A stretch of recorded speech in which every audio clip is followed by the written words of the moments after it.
My Lords, it gives me great pleasure to follow and warmly welcome Baroness Lee of Lymm. Too often professional economists are dull technocrats who disavow the political drivers or implications of budgetary or fiscal policy. But as we've heard from her maiden speech, or if you followed her prolific writings over the years, Baroness Lee's undoubted expertise is never devoid of an awareness of the democratic context and consequences of economic decisions. I first met the noble Baroness, Lady Lee of Lymm, when she was head of the policy unit at the Institute of Directors, when she invited me for lunch over 20 years ago. I'd never been inside the IOD. It was very grand and a tad intimidating. But Baroness Lee made me feel totally at ease, not over-formal, down-to-earth, frank and great fun. So despite coming at politics from completely different sides of the political spectrum, a long time before we were on the same side on Brexit, that lively and intellectually stimulating conversation over lunch showed me that the noble lady has a generosity of political spirit that in 2022 is an underrated virtue, but one which will be valuable in this House.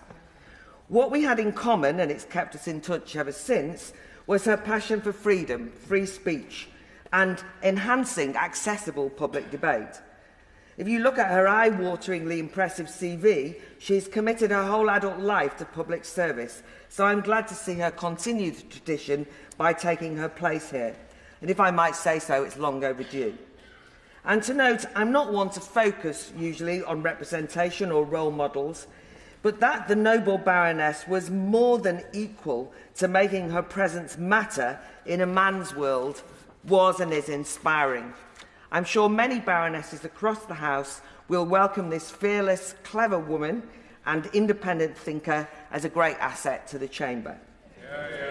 The noble Baroness was very insightful in her comments on the Office for Budgetary Responsibility, and I'd like to follow on from her remarks about the autumn statement by disagreeing with her. She'll understand that. In the aftermath of the Truss Kwarteng mini-budget, many critics suggested that if only Downing Street had allowed the OBR to publish its forecast, financial turmoil could have been avoided. But surely this credits the OBR with some all-knowing, ever-present, godlike qualities, when in reality it's an unelected watchdog only established in 2010. Rather than treating it as representing unchallengeable truths, its outlook should be open to scrutiny and debate.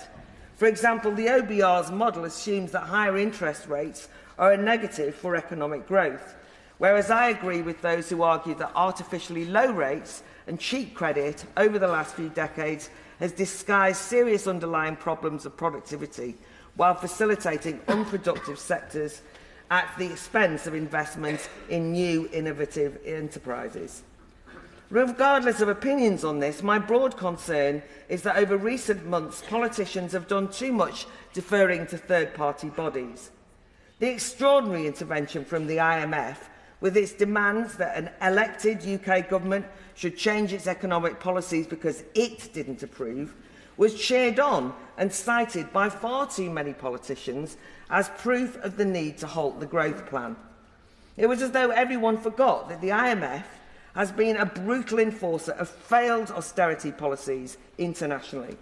A reminder of the 2010 euro crisis, when the Troika imposed such harsh measures on Greece that public sector employment was slashed by 30% and youth unemployment peaked to 86%, consolidating me as a Brexiteer.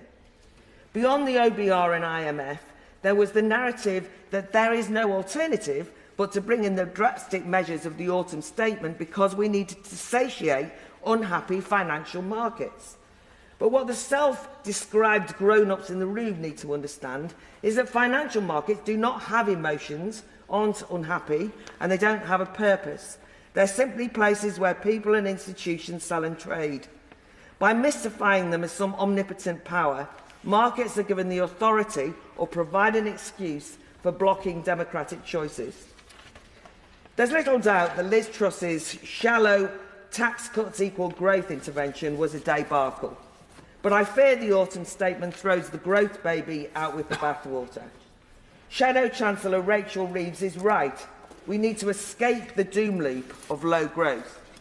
We need the economy to grow, to produce, to make and manufacture more in less time in order to crack the long-standing and deeply entrenched productivity crisis that long predates Brexit, but which politicians of all parties have avoided, preferring often to claim credit for superficial gains of cheap credit and state subsidies.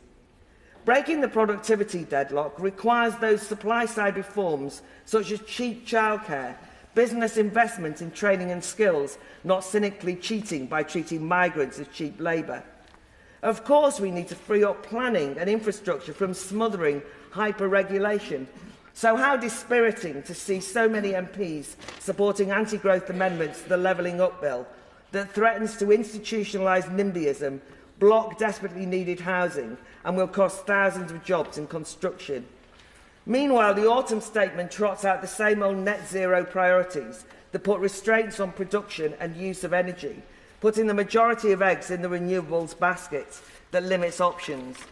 We need maximum access to all energy sources. Yes, wind farms, but that crucially means also fossil fuels, shale gas and lots more nuclear. That kind of reliable energy is needed as the lifeblood of modern industrialisation, investment in technology and innovation and lots of R&D. We need to fuel productivity increases as the main guarantor of improved living standards, creating skilled jobs on decent wages.